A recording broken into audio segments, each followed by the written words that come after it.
Hi, Cooper Glover, 1972, back with another video, part 69. So we are at the end. This is the last video of the collection, but the next video will be the tour of the layout of the bookcases, the towers. You'll see my boxes of four boxes of DVDs and Blu-rays. So, as I mentioned, I said that Seinfeld would be the last one. Well, here goes again, Criterion. I have this Criterion. I'll show this first. And it's Asphalt Jungle, directed by John Huston. My friend, he lends me movies. I lend him movies. And he lent me some movies, and he gave me this one. I thought he was lending me this, and he'd already seen it because the plastic wrap's all around it. He said he ordered two of them by accident, so he said, "Here, take this one." So that's why I have it. It's the Asphalt Jungle. I don't know anything about it. In a small choke city somewhere in the American Midwest, an aging criminal mastermind, newly released from prison, hatches a plan for $1 million jewel heist and draws a wealthy lawyer and a cherry-picked trio of outlaws into his carefully devised but inevitably doomed scheme. Anchored by an abundance of nuanced performances from a gifted ensemble, including a tight-jawed Sterling Hayden and a sultry Marilyn Monroe in her breakout role. That's interesting. This gritty crime classic by John Huston climaxes in a meticulously detailed anatomy of a robbery that has reverberated through the genre ever since. An uncommonly naturalistic view of a seamy underworld, the Asphalt Jungle painstakingly depicts the calm professionalism and toughness of its gangster heroes, while evincing a remarkable depth of compassion for their all-too-human fragility, and it showcases a master filmmaker at the height of his powers. So it's got audio commentary from 2004 by film historian Drew Casper. He's featured on the Warner Brothers Gangsters box set I have, featuring archival recordings of actor James Whitmore. Pharaohs of Chaos, a 1983 documentary about actor Sterling Hayden. New interviews with film noir historian Eddie Muller and cinematographer John Bailey. And I've mentioned John Bailey before. I think he's supposed to be one of the biggest cinematographers. Archival footage of writer-director John Huston discussing the film. Episode of the television program City Lights from 1979 featuring Huston. Audio excerpts of an archival interview with Huston. A trailer and an essay by critic Jeffrey O'Brien. So I haven't opened this up. I guess I don't know if I should open up now. I didn't even think of that. Well, maybe I can just tear this open real fast and we can take a look inside. Now let's take a look. So, this is a Blu-ray, I believe. Yes. So you got the cover there. I know nothing about this movie. I've heard of it. That's about it. You got this.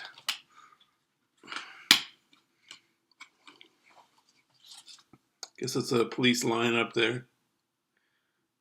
You got the just text there for the disc. I don't know if this is a booklet or a pamphlet.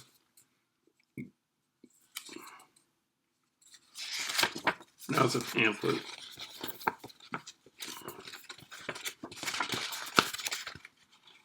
So, anyways, just text and just a few pictures. So, it's nice that my friend gave me that. I appreciate it. Okay, so that's Asphalt Jungle.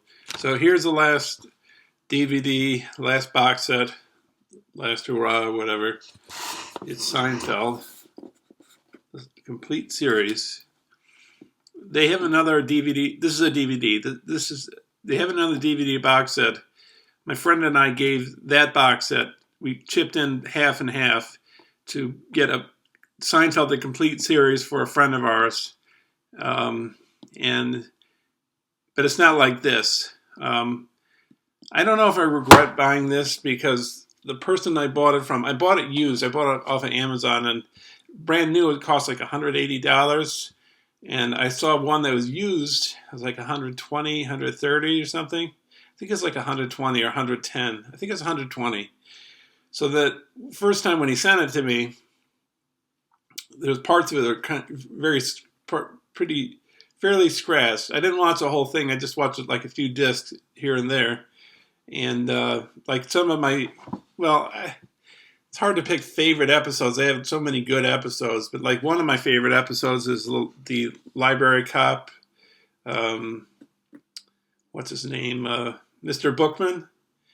And there was a few like skips and jumps in that.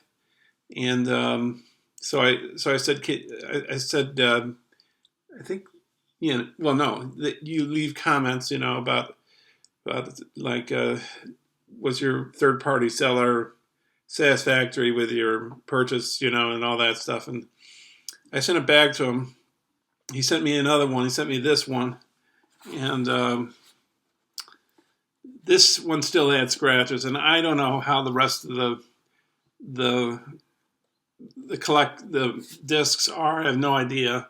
The first one came in like plastic wraps, and then like baggy kind of wraps for each disc, and I didn't like that much. But so I got this. Let me show you what I mean.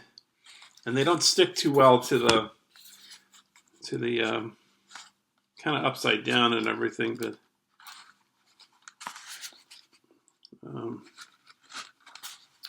It's kind of hard to show these because it's. Well, let me show you. Let me show you one side. Then I'll show you the other side. So, oops. So, it's just pictures of Jerry, George, Kramer, Elaine, and they don't really seem to stay in place that well.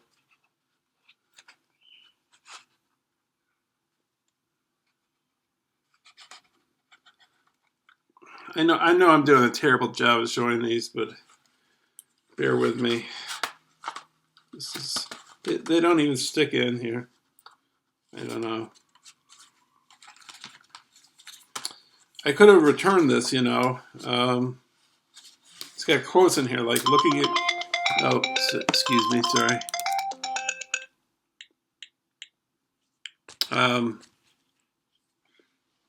Looking at cleavage is like looking at the sun. You don't stare at it. It's too risky. You get a sense of it, and then you look away.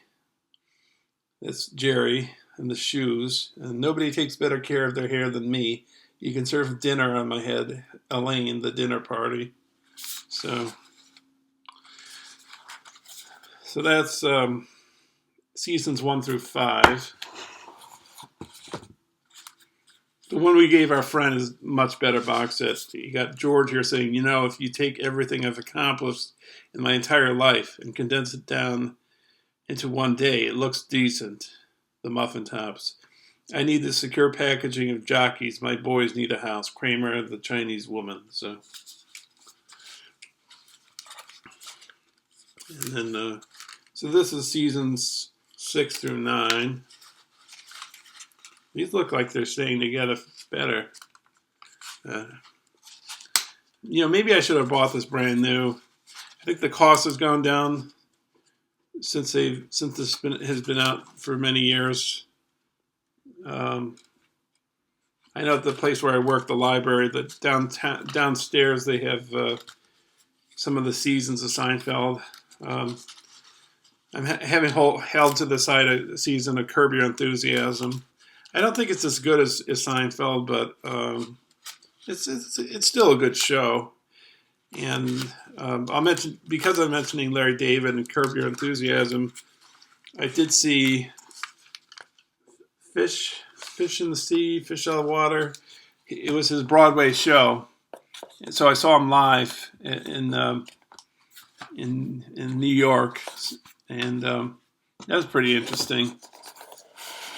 Everybody clapped when he came on stage, and he's doing his usual shtick, like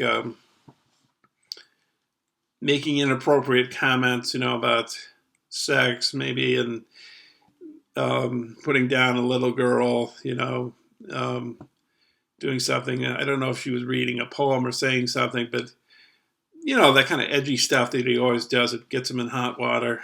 So, and then is it his mother or is his father that are dying, and he makes light of it, and he sort of doesn't treat people. I think there's a funeral in it, and he doesn't really respect people's. He sort of disturbs the peace, just.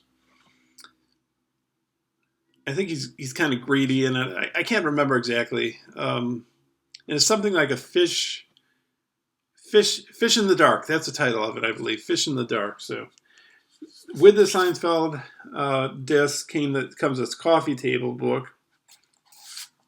There's the complete series. This might be the very first one that they released of the complete series box sets. Maybe this is the first edition. So I can't show you everything in this book because it'll take forever to get through. And I'll just jump through it because it takes forever.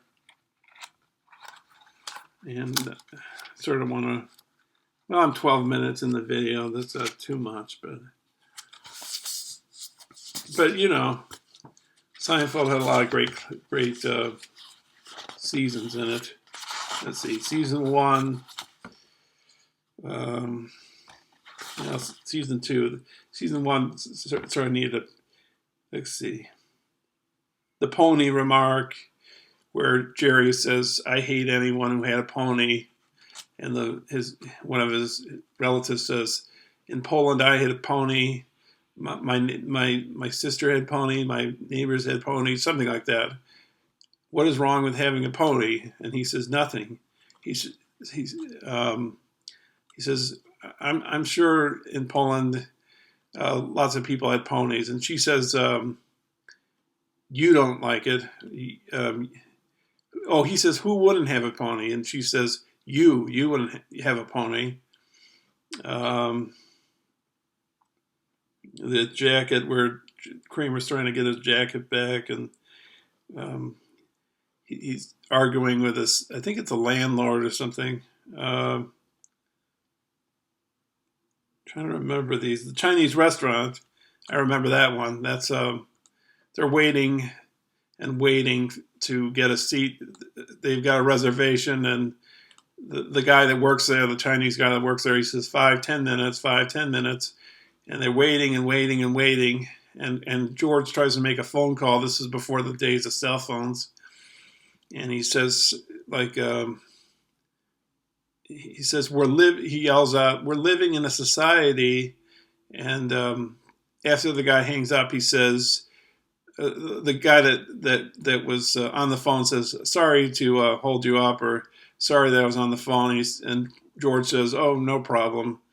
And then he walks towards the phone, and somebody else gets to the phone before he does. And he says, "I've been waiting here first." And she says, "Well, I got here first." And that's when I think he says, "We're living in a society." So then they dared Elaine to walk to one of the tables and eat one of the pieces of food on the table. And she walks over, but then she walks back, and it's kind of funny, I guess. Let's see, what else do we have here? The parking garage, that's a great one, where they were trying to find the Kramer's car, and the Kramer encourages Jerry and George to go to the bathroom behind a car, and every time, well, not every time, but with each of their time, when each of them do it, there's a cop that appears, and they mentioned that they've been in a Chinese red prison, and that Jerry says, my kidneys can go bad if I don't go to the bathroom, and let's see, what else do we have? The library, the great one. I mentioned that about the library cop Bookman, who's kind of, I don't know, conservative stuffed shirt kind of guy, and he makes a load of funny comments like, I don't judge a man by how long his hair is or what kind of music he listens to. Rock was never my bag, but you put a pair of shoes on in the public library, mister. And he's saying, when he enters Jerry's apartment, he's saying, have any coffee? He says, no. Do you have any, what is it called? Instant coffee or something? Folgers. It's freeze dried. You put it in the, you put it in the drawer, cupboard. You forget about it. And Jerry says, I'll have to remind myself about that, or something like that. So, what else do we have? The nose job. That's funny. Where George breaks up with this woman because she doesn't like the look of her nose, and Kramer says, well, you should get a nose job in front of everybody. And then sort of Kramer's always saying improper things at the wrong times, But she gets a nose job, and George says, oh, you look beautiful. And she says, well, Kramer says, she and I are going to go to a reggae fest. And so he sort of gets a problem with that. He loses his girlfriend. George does. Let's see, what else do we have? The red dot. That's when George has sex with the cleaning lady at his new job that Elaine got him, and he doesn't want the cleaning lady to tell his boss that they had sex at his office, and so he gives her a sweater, but it has a red dot on it, and she tells his boss, and he gets fired. That's pretty funny. The Pez dispenser, that's one where Jerry puts a Pez dispenser on Elaine's leg, and she starts cracking up, and George's girlfriend is playing the piano. She doesn't know that who's laughing in the audience, but she comes over one day to Jerry's apartment, and one of the polar bear people that I don't know why they're at Jerry's apartment, but they are. They're people that swim in cold water. He starts telling Elaine a funny story. She starts laughing, and so then she knows who it was that laughed at her. And then George says, "Well, I got control." And she says, "Well, you don't have control anymore. You're going to lose it." So that's another great episode. Let's see, the Fix Up. That's where George and Elaine, I think, get Jerry and Elaine to get a matchup for a date, and turns out that George and the date had managed to have sex in the kitchen of I don't know whose apartment it is, but yeah. So that and that she's late. She's never been late, with her period, and that's another one. So let's see, what do we have next? The limo, that's great, where you have O'Brien played. George and Jerry go to the airport. They see a sign that says O'Brien. They decide to say they're O'Brien, and that Jerry is Dylan Murphy. And they get in the limo, and they find out, they think they're going to Madison Square Garden to see the basketball game. And right next door is a anti-Semitic Nazi kind of happening going on at the same time. And they pick up other members of the party that the chauffeur does. They give them the speech to George, and George starts reading this stuff. he realizes he's reading the speech from a guy who's a racist and a Nazi. And he wrote this book called The Big Game, and he's thinking that it's just basketball. And he says, just remember, it's just a game. And he says, the guy that gets in the limo rather, not his car. He says, "Oh, you're." He says it's just a game. He says to the woman with him, and he says, "Remember, the fate of this world depends on this game." So that's pretty funny. Let's see. Yeah, it's a parking space. The keys, of course, the keys is where they go. I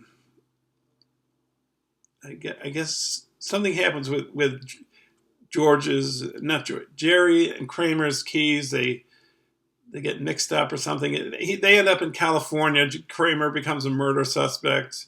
He's got this great scene where he approaches Fred Savage, and he was auditioning for a bunch of things like commercials and fitness ads and a horror movie casting call. And he meets this girl there. They go to this restaurant. And she's saying, "I have a story about Ava Braun. Who wouldn't love to see a movie about Hitler's wife?" And then he says, "Look over there, that's Fred Savage from the Wonder Years." And she says, "Big deal."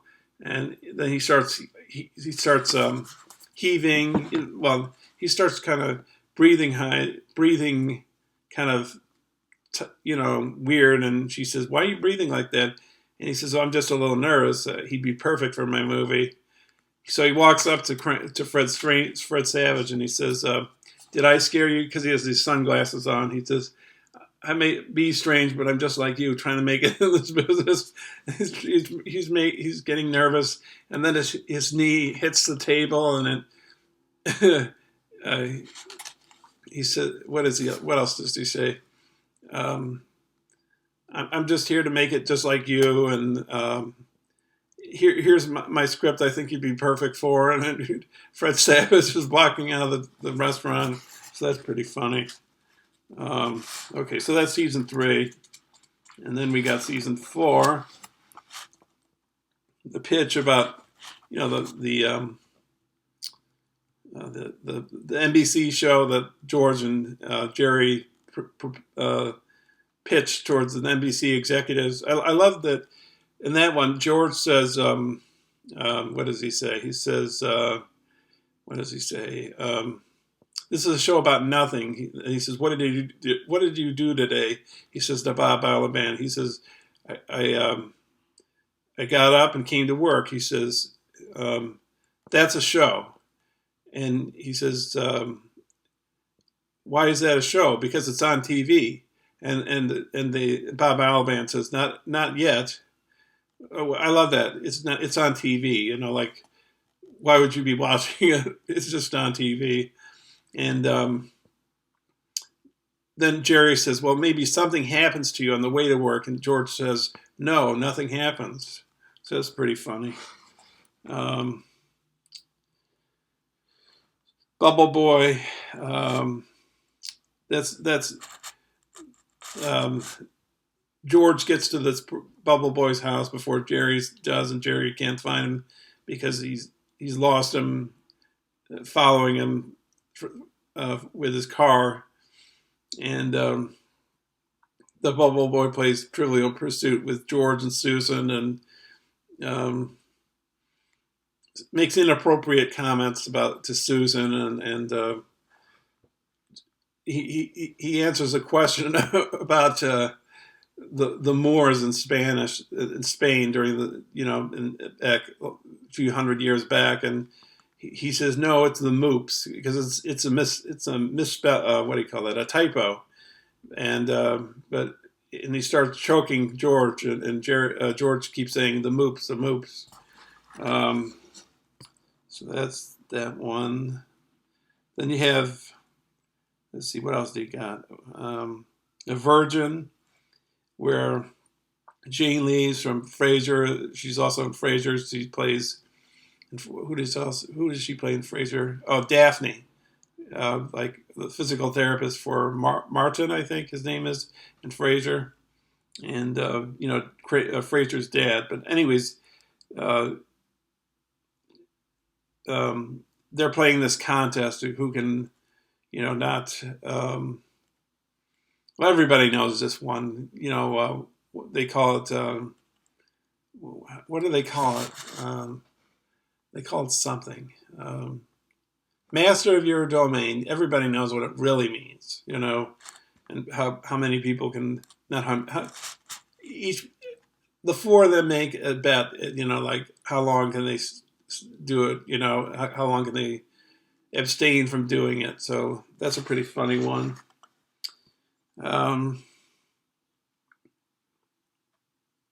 The movie, maybe that's the one where Jerry and Kramer go to this movie, and this guy has a video camera, and he's taping this event, and Jerry says to Kramer, "That's illegal. Why, why are you with this guy?" Well, he doesn't say that, and then he gets sick. The guy that comes on the candy he's been eating, so he forces Jerry to tape the rest of the movie. I think he draws a gun on him, and then he comes to his apartment later that night and comes with the tape. So that's pretty funny. It's about bootlegging. The Junior Mint, about Jerry and Kramer watching this operation, and Kramer's trying to offer Jerry a mint, and he doesn't want it, and it falls into the cavity of the person that's being done surgery on. Smelly car that's where they smell Jerry and Elaine smell BO in Jerry's car, and they would the word be defumigate? They try to de-smell the car, and they try to de-smell themselves, like Elaine tries to get her hair free of the foul smell, but they do everything and it's still there. The handicap spot, that's a pretty funny one. Kramer tells George, just park there. Nobody really comes there to park for a handicap, and they find out that a handicapped woman tried to get there while they're shopping, and they find this crowd there really mad, and they don't say who they are, and then they come back later on and they find the car wrecked, and it's George's father's car. So, and then the pilot where, Jerry is, in, and he has other people play Elaine, Kramer, and George. And George says to the character that plays Kramer, he says, I think you stole the box of raisins, but we're a team. We got to work together. And the guy who plays Kramer says, like, I'll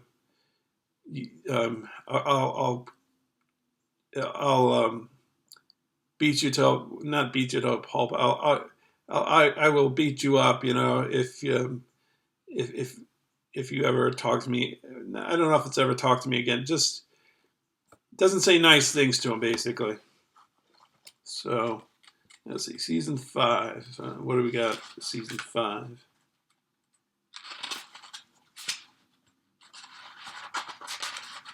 Okay, season 5. Okay. The mango. Okay. I'll just pass that. The puffy shirt, that's a funny one where Kramer has this girlfriend who speaks very low. Jerry and Elaine can't understand what he's saying. She's saying, rather. So Jerry finds out that he agreed to wear a puffy shirt, and he's on the Today Show with Brian Gumbel, and he says, I feel ridiculous in this shirt. And then the woman that speaking a low voice speaks really, yells out really loud and starts talking, after the show starts yelling at him. And in that same episode, George, who's moved back in with his parents, he becomes a hand model. And when he comes into Jerry's dressing room at NBC, he's laughing at him wearing the puffy shirt, and the woman that has a low voice pushes him against the iron, and he burns his hands, so he's no longer a hand model. I guess I know a lot of these because I've watched them over and over again. And so, I don't know, the bris, where George says, he says to a woman at the bris, he says, if you need some, how does he put it? Like, if you need a person to help you get through this bris, because of what's going to happen, I'm your man. And she says, I think I'll be right. I'll be all right. I'm a physician or something like that. And then the bris starts happening, and George faints. The lip reader, that has Marley Madeline. She can read people's lips. And she misreads what George's former girlfriend says. And Elaine pretends to be deaf, but it doesn't work out because after she pretends to be deaf, the driver mentions Tom Hanks being picked up or something like that, and she says, "I love Tom Hanks," and the driver says, "Oh, you're only you're faking listening because you don't want to talk to me." And she feels bad about it, so she gives him tickets to Metallica through Kramer. And when he picks her up again, he throws everybody out of the car that before he picked her up. So there's a lot of these that I remember a lot of these. Non-fat yogurt, where people gain weight even though it's not supposed to be that way. God, oh man, there's so many of these. The barber,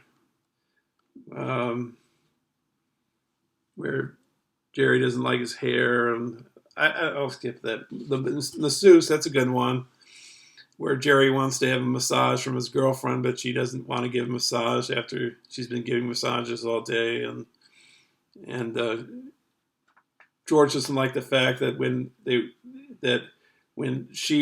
Jerry and his girlfriend were having dinner, that she wasn't being very nice to him.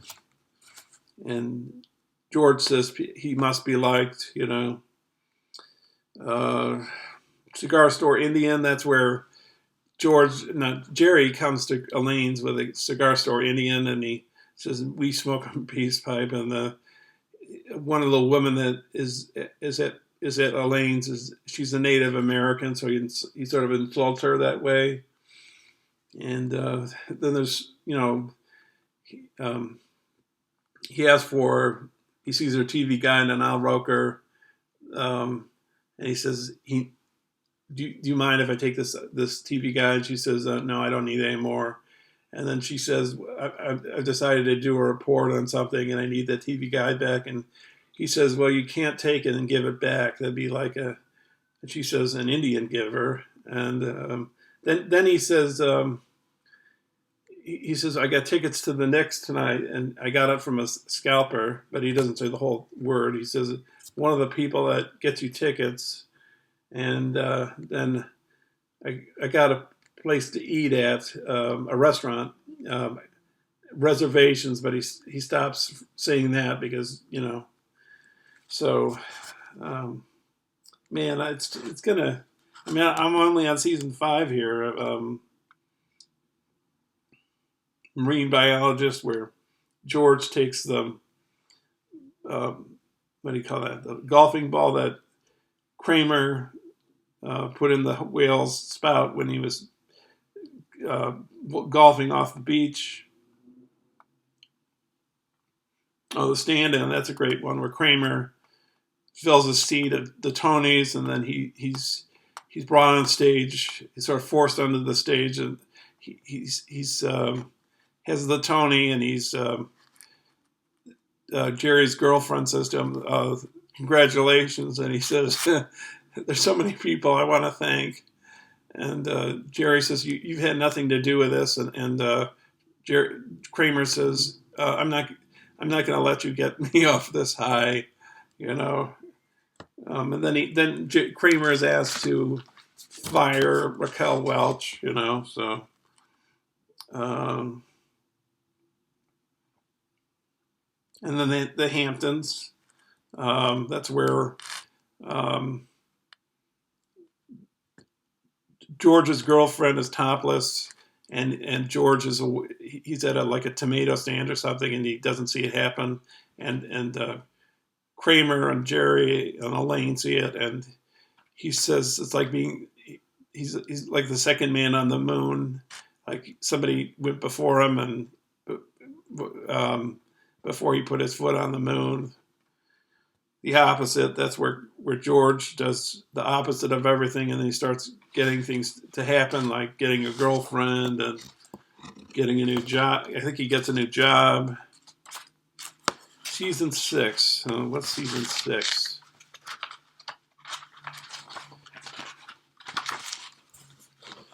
Man, I'm gonna skip a few of these. Chinese woman. That's where Jerry listens to this woman's voice on the phone. He thinks she's Asian. He meets her, and he's her calls are getting transferred to George's mother, and she gives advice to George's mother from Confucius, and then she meets her, and she realizes she's not Chinese, and because of that, she can't.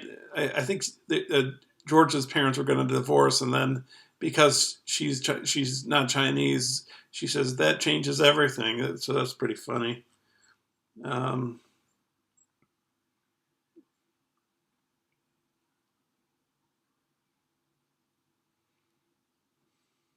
don't know. The race, that's where Jerry's old classmate says that he cheated on a race, and that there's this theme of communism brought up in that episode where Elaine's boyfriend is a communist. Let's see.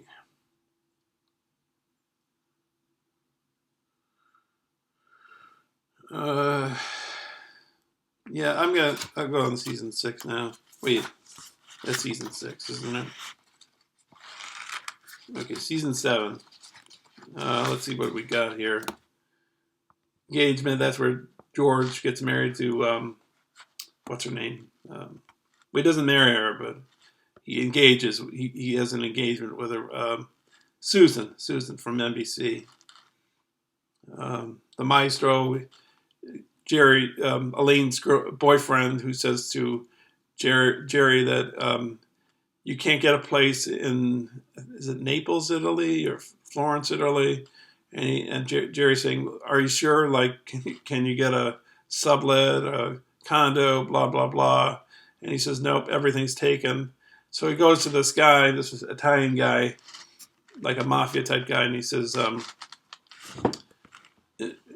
he gives him the keys to a place in Italy. So that's kind of funny. Soup Nazi, that's a classic. Where you have to present your order a certain way. If you don't, you don't get your soup. And then Elaine, she sort of acts inappropriately to him when she gets the soup, and she doesn't get the soup, but she's tasted it before from like Jerry. So then Kramer is good friends with the Soup Nazi, and he finds what do you call it? The Soup Nazi gives him a dresser drawer because the other one was stolen by these two guys that stole it while Kramer was guarding it, and then turns out the Soup Nazi's old dresser drawer that is in Elaine's apartment. She finds the recipes for his soups and basically ruins them. So let's see.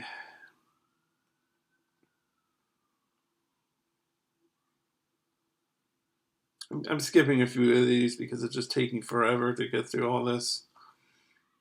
I'll mention this one, the Friars Club. That's where Jerry goes to the Friars Club with George and their girlfriends, and he doesn't wear a jacket. He's supposed to have a jacket on at the Friars Club, a dress jacket. So they give him one, and his girlfriend says, "Well, that's embarrassing," and he doesn't really like that comment. So then they see the Flying Sandos brothers, and one of the Flying Sandos brothers says to him, "Give me your jacket," and he says, Jerry sort of, what's that word I'm looking for? Not kind of what's that word I'm looking for? Non-compliant. That's not the right word, but he doesn't want to give him his jacket. He doesn't want to get involved, but he takes the jacket. He says, "Oh, okay." Throws the jacket. He says, "I'm gonna make this jacket disappear or something." He throws it, and it lands in the bottom because they're in a balcony seat.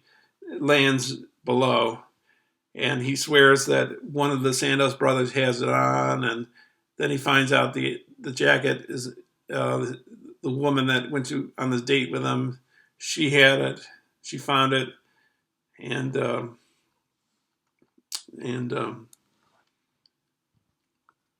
one of these showbiz comedians says to Jerry, "You walk out with a jacket. You go into the Friars Club, and then you forget to take your jacket off when you leave."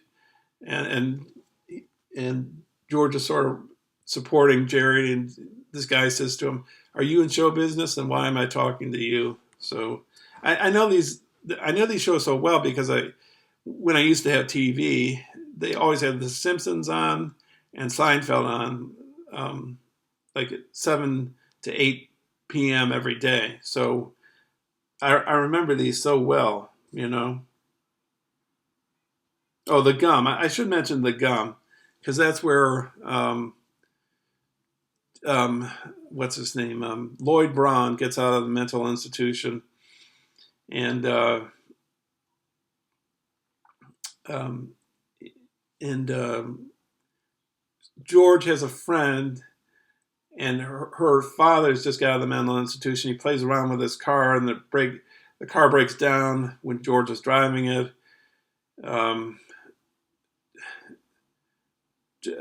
Kramer tries to get Jerry to do something for Lloyd Braun, ask Lloyd Braun to do something for him.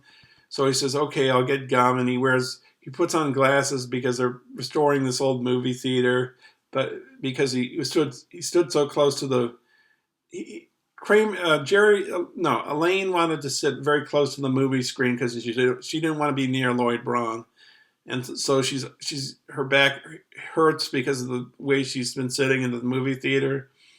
And Lloyd Braun says, "Why didn't Jerry and Elaine sit with us?" And Kramer says, "Well, he forgot his glasses."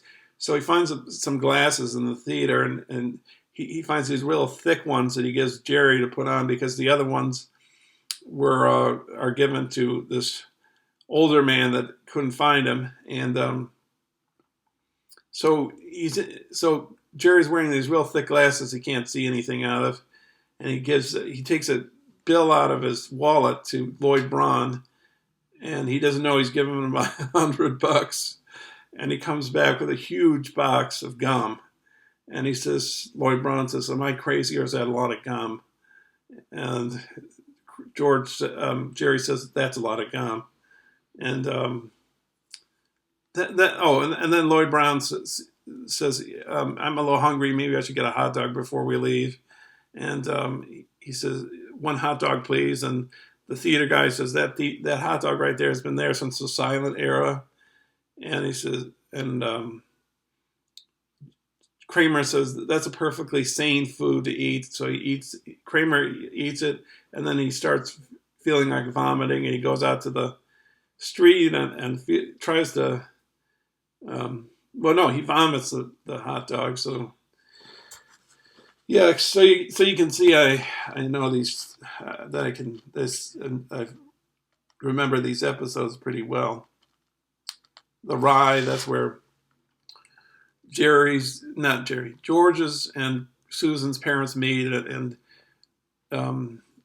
George's father, Frank, has brought a rye with him from Schnitzer's, and he brought it, and they didn't put it out, so he took it back when they left.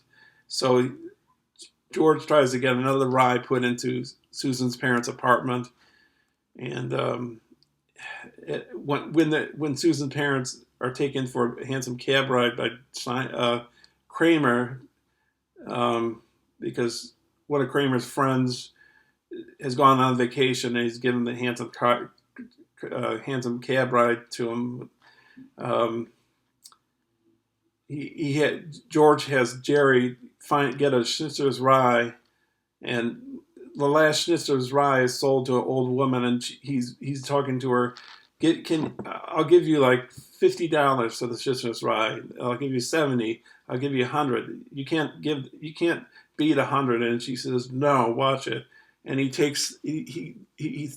steals the rye from her, and then he's throwing the rye up to the third floor apartment, and these people in the middle and the second floor, they're seeing this bread go up and down and up and down. So you see, I know, I think you can see that I remember these pretty well. I haven't watched these in ages, but sometimes I see clips of them on YouTube.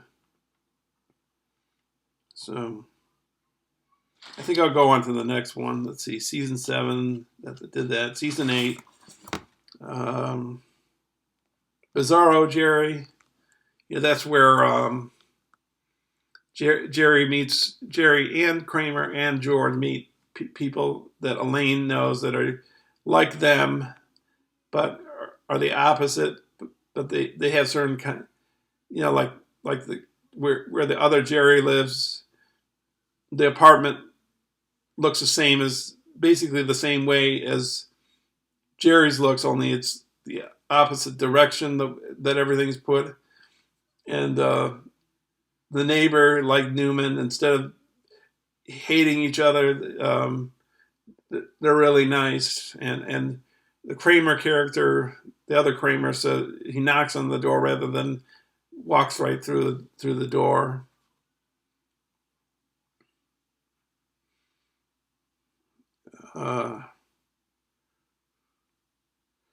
Man, this is taking forever to get through. Okay, let me just pick a few more out of season 8, and then we have season 9. Andrea Doria, that's where George makes this old woman, elderly woman, makes a case for why she wants this place, and people are the condo board sort of sympathizing with her, and George is knocking his knuckles on the wall and not being very nice, and then he starts talking about his life, and they start crying, so they give it to him. But he finds out at the end of the episode that Elaine's former boyfriend, who has these put down lines that get his former girlfriends mad. He got the apartment anyways because he slipped the super or the landlord an extra amount of money. It's Van Buren boys. After Susan has died, George has to attend these memoriam trust meetings for the money that was going to Susan, and there's a student that George is trying to get a scholarship for, and he doesn't have like high grades or something like that, or he doesn't get high SAT. And he wants him to get the scholarship because he wants to be an architect like George. And then when he comes to the meeting of the chairman, the board of the trust or whatever, he says, well, maybe I want to be a city planner. And these people called the Van Buren boys, these young people, they beat people up unless you know the secret code, which Kramer knows because he had eight fingers out. And you see, I understand a lot of this. And, of course, George doesn't want to. George he's asked to steal from the next person that walks by, and it just so happens to be Jerry's parents, and he's gets into a conversation, and then he says, give me your wallet, old man, or give me your purse, old women and all crack their head open, and they say, "Why are you acting like that?" And they say, "Goodbye," and he runs because he knows he's going to be beat up. So I don't know. I'm just. You can see how long it's going. It's 50 minutes. That's how long this video is.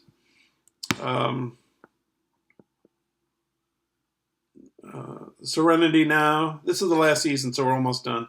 Serenity Now. That's where Lloyd Braun is hired by Frank Costanza to do selling computers on the phone in Frank's garage, and but Lloyd Braun is really not connected to the phone, and George is sort of competing against him to sell computers. And they just repeat this phrase "Serenity Now" when they get angry, but it doesn't. But this just bottles up the rage.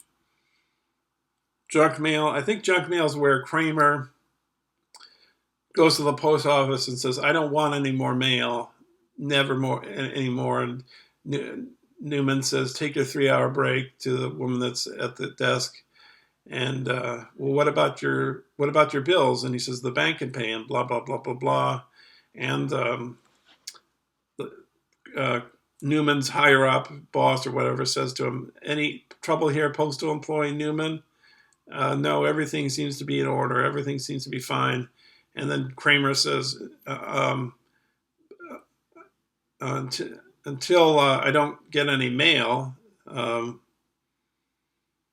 So I'm trying to go fast through this. The Merv Griffin show, where Jerry Kramer gets he takes this Merv Griffin set out of a dumpster, puts it in his apartment, and acts like he's on TV, even though there's no cameras. It's absurd, but it's so funny.